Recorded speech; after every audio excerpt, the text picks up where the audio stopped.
If you haven't been paying back your student loans, you might start seeing that money come out of your paycheck. No student loan has been referred to collection since March of 2020.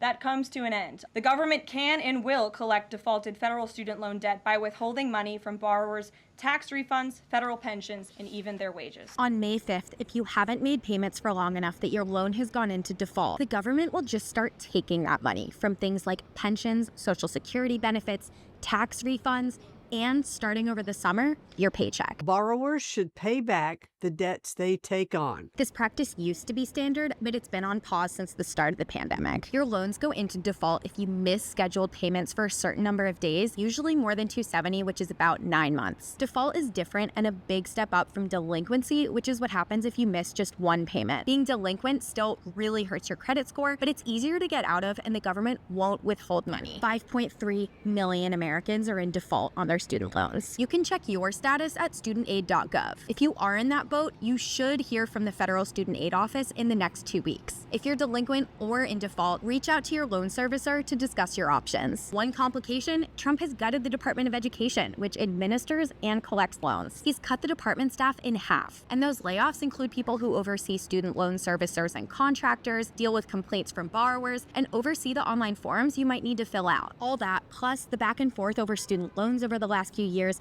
has created a very confusing situation for millions of Americans who are now on the hook for these loans and could face severe financial consequences.